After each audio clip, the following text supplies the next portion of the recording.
They looked like supercars, promised innovation, and turned heads everywhere, until owners realized they'd bought a headache on wheels. From legendary flops to overhyped failures, these are 12 cars that looked cool, but were secretly terrible.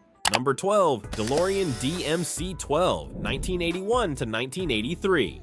Few cars in history ever looked this cool. Brushed stainless steel, gull-wing doors, and a name that sounded like it belonged in a sci-fi movie. And technically, it did. The DeLorean DMC-12 looked like the future, but it drove like a disappointment from the past. When it launched in the early 80s, the design was revolutionary. Exotic yet approachable, flashy but somehow minimalist. Every kid who saw it thought it had to be fast. The problem? It wasn't. Its 2.8-liter V6 made only about 130 horsepower. That's right, a car that looked like a spaceship accelerated slower than a family sedan. And the pain didn't stop there. The stainless steel body made dents and fingerprints permanent. The electrical system was a mess, and the build quality varied wildly depending on which factory shift built it. Add in a sky-high price tag and a scandal involving its founder, and you've got a car that became famous for all the wrong reasons. The DeLorean's design made it a movie star, but behind the Hollywood shine was one of the slowest, most impractical sports cars of its time. Proof that sometimes the dream of the future belongs right where it ended up, in the past. Number 11, Pontiac Aztec, 2001 to 2005. Pontiac wanted a revolution. What they got was a punchline. The Aztec was meant to attract young, adventurous drivers. It had a built-in tent, a center console that doubled as a cooler, and marketing that promised it could go anywhere, do anything, and look good doing it. Except it didn't. When the Aztec hit showrooms, it looked like a concept car that escaped before it was finished. Its split grille, uneven headlights, and clunky plastic body panels were straight out of a design meeting gone wrong. Even loyal Pontiac fans couldn't pretend to like it. Under the hood, it was just as confused. Powered by a sluggish 3.4-liter V6 that felt more like a minivan than a sport utility vehicle. The ride was stiff, the cabin rattled, and reliability, well, let's just say it tested everyone's patience. Ironically, years later, Breaking Bad made the Aztec famous again, but not as the cool SUV of the future. It became a symbol of mediocrity, a car that perfectly matched Walter White's slow decline. The Aztec was supposed to save Pontiac. Instead, it became the reason people stopped taking the brand seriously. Number 10, Maserati Biturbo, 1981 to 1994. On the surface, it had everything an 80s luxury coupe needed. Sharp Italian styling, leather seats, and twin turbos under the hood. The Maserati Biturbo was supposed to bring Italian performance to the masses. Instead, it nearly ended Maserati altogether. When it debuted in 1981, the Biturbo looked like a baby Ferrari. Elegant lines, chrome accents, and that unmistakable Trident badge. Buyers expected passion and precision. What they got was chaos. The twin-turbo V6 sounded exciting on paper, but in reality, it was fragile, temperamental, and constantly overheating. The wiring was a nightmare. The carburetors had minds of their own, and the turbos, they often gave up before the warranty did. Even the interior, once a selling point, suffered from fading leather, cracking wood, and the kind of build quality you'd expect from a kit car, not a Maserati. It didn't take long for word to spread. The Biturbo might look like a bargain Italian sports car, but owning one was like dating a supermodel who burned down your house. By the mid-90s, Maserati was hanging by a thread. The Biturbo proved a painful lesson. Style can sell a dream, but poor engineering will always wake you up. Number 9, Dodge Charger, 2006 to 2010. When Dodge announced the return of the Charger, fans imagined one thing: a proper muscle car reborn. Aggressive stance, big power, pure attitude, and from a distance it looked like exactly that. But the closer you got, the more it felt like Dodge had mistaken nostalgia for shortcuts. Yes, it had the name. Yes, it had the Hemi, but this wasn't the two-door legend that ruled the 60s. It was a family sedan trying to cosplay as one. The front looked mean, but step inside and you'd find cheap plastics, clunky controls, and a dashboard that looked like it came from a rental car. Even the performance was hit or miss. The V6 versions were sluggish, the ride quality felt more cop car than muscle car, and early models were plagued by transmission and electrical issues. It didn't help that Dodge was busy cutting corners across its lineup at the time, giving the Charger an image problem it didn't deserve. To be fair, the V8 models brought some life back, but by then, the disappointment had already stuck. The reborn Charger looked like a beast, but felt like a budget. Number 8, Jaguar X-Type, 2001 to 2009.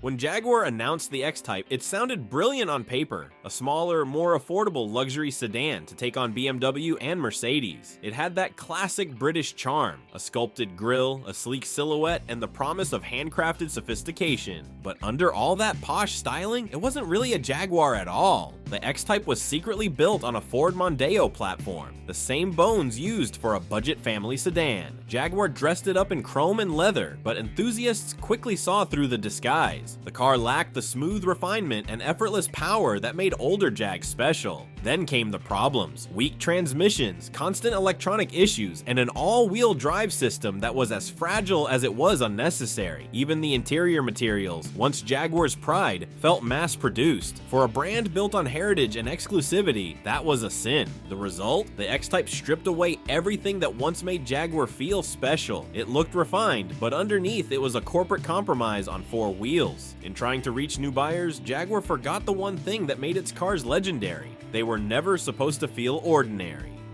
Number 7. Cadillac Cimarron, 1982 to 1988.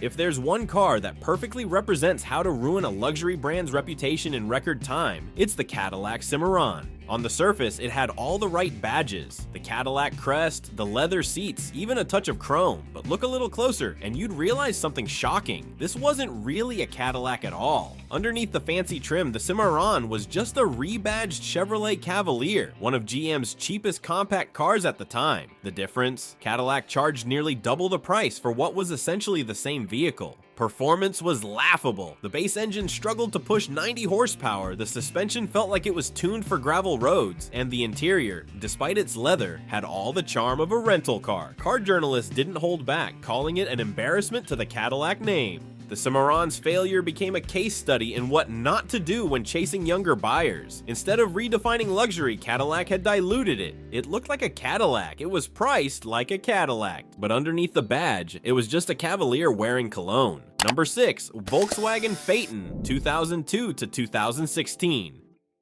If there was ever a car that proved too much engineering can be a bad thing, it was the Volkswagen Phaeton. Built under the watch of Ferdinand Piëch, the same man who helped create the Bugatti Veyron, the Phaeton was meant to show that Volkswagen could build a car as luxurious as a Bentley. And technically, they did. Under the hood sat a monstrous W12 engine. It had air suspension, 4-zone climate control, and more insulation than some recording studios. The car could cruise at 180 miles per hour in total silence. A mechanical masterpiece by every measure. But here's where it all fell apart. It still wore a Volkswagen badge. Buyers couldn't justify paying 6 figures for a car that, to most people, looked like a slightly larger Passat. Dealers struggled to move them, resale values tanked, and VW lost money on every single one sold. Even worse, the Phaeton's complexity made repairs nightmarishly expensive. Owners loved how it felt on the road, but hated how it felt at the repair shop. The Phaeton wasn't a bad car. It was just too good for its own badge. Proof that luxury isn't only about engineering, it's about perception.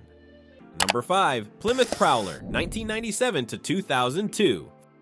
Few cars turned heads in the late 90s quite like the Plymouth Prowler. It looked like a concept car that somehow escaped the auto show floor. Long nose, open front wheels, and a hot rod body straight out of a comic book. On looks alone, it was a masterpiece. But then you started the engine, and suddenly, the fantasy fell apart. Despite its wild design, the Prowler was powered by a 3.5-liter V6 from Chrysler's sedan lineup, producing just 253 horsepower. Not terrible, but nowhere near what its radical looks promised. It sounded tame, it drove softly, and it couldn't back up its appearance with performance. Owners quickly realized they'd paid sports car money for something that was all style, no substance.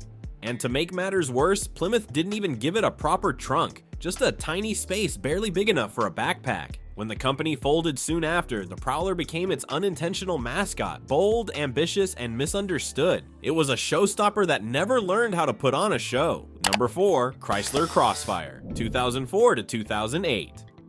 At first glance, the Chrysler Crossfire looked like something special. It had a low slung profile, swooping lines, and a fastback design that looked straight out of a European sports car catalog. For Chrysler, it was meant to be their bold statement, proof they could build something sleek and sophisticated. And technically, they did. The problem, most of it wasn't Chrysler at all. Underneath that eye-catching design was a recycled Mercedes-Benz SLK chassis from the 1990s, complete with its old suspension, steering, and even the same 3.2-liter V6. On paper, that sounds fine. German engineering is usually a plus, but by 2004, the technology was already outdated. The car felt slower than it looked, the automatic transmission was clunky, and the handling never lived up to the promise of its looks. Inside, things didn't get better. The interior borrowed Mercedes parts too, but only the cheap ones. Hard plastics, awkward ergonomics, and questionable materials left owners wondering what exactly they'd paid for. The Crossfire ended up being a mashup of two brands in crisis, pretending to be one car that wasn't fooling anyone. It looked like a luxury coupe, but deep down, it was just a hand-me-down in designer clothes. Number 3, BMW i8, 2014 to 2020.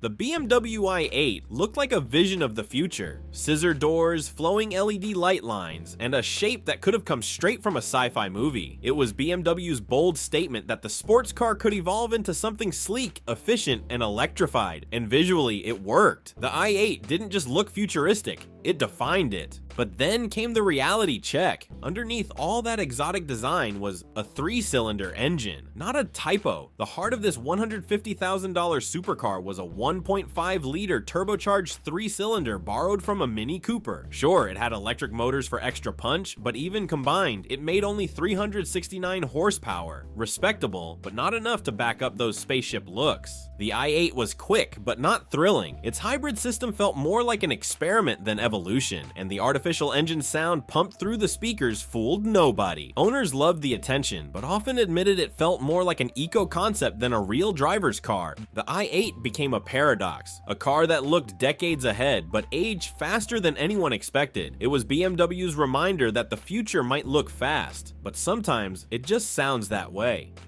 Number 2, Tesla Cybertruck, 2023 to present day. Few vehicles have ever created this much hype. When Elon Musk rolled out the Tesla Cybertruck, the world stopped. Half in awe, half in confusion. It looked like a prop from Blade Runner, sharp angles, bulletproof panels, and a promise to revolutionize trucks forever. For a while, it felt like Tesla had just dropped the future on 4 wheels. But then came the fine print and the real-world issues. The stainless steel body panels were nearly impossible to repair or paint. The truck's massive size made it difficult to fit in most garages. The steering felt twitchy, the build quality inconsistent, and some early owners reported panel gaps big enough to fit a wrench through. And that bulletproof glass Musk bragged about? It shattered on stage during the live demo, twice. Yes, it's fast. Yes, it turns heads. But underneath the viral headlines and futuristic design, the Cybertruck struggles to do what every truck is supposed to: be practical. Number 1, Hummer H2, 2003 to 2009. The Hummer H2 didn't just look tough, it looked unstoppable. Boxy, oversized, and unapologetically loud, it became the ultimate status symbol of early 2000s excess. Celebrities drove them, rappers bragged about them, and suburban driveways suddenly looked like military bases. The H2 was all about power, presence, and attitude. But beneath the armor-plated image was a Tahoe. Literally, the H2 was built on GM's full-size SUV platform, meaning it was less of a battlefield beast and more of a reskinned family truck. Its 6.0-liter V8 guzzled fuel like it was free, often averaging single-digit miles per gallon, and despite weighing over 6,000 pounds, it didn't tow as much as a standard pickup. Inside, it was cramped, cheaply finished, and ergonomically awkward. Reviewers joked that the only thing luxury about it was the gas bill. As fuel prices rose and environmental criticism grew louder, the H2 quickly went from cultural flex to public enemy number 1.